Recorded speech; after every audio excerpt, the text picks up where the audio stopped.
The snares in the forest. "What are we going to do tomorrow?" asked Jane. "The weather isn't good enough to swim." "We could sail a boat or make a raft," said Tom. Jane didn't like those ideas. "It'll rain, and then we'll need to dry our clothes." "What about going into the forest?" suggested Jack. "Great idea," said Sue. "Maybe we'll find some mushrooms." "Do you know which mushrooms are safe to eat?" asked Jane. "Yes, I do. I used to pick mushrooms with my grandma," said Sue, "and we can cook them over the fire in the evening."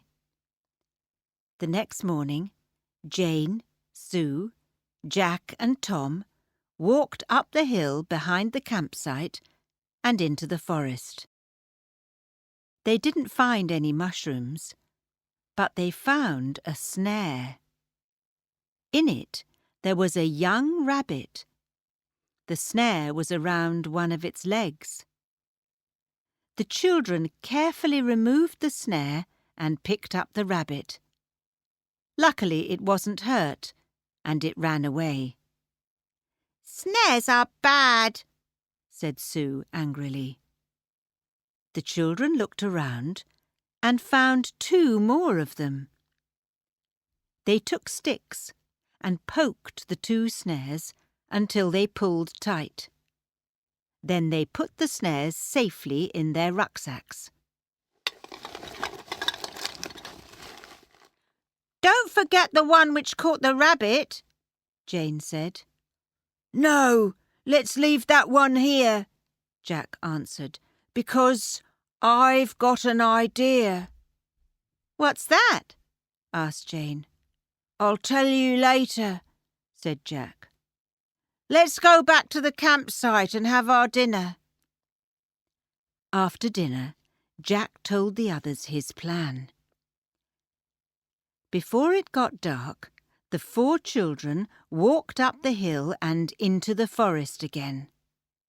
They arrived at the place where they found the little rabbit and put an old hat into the snare.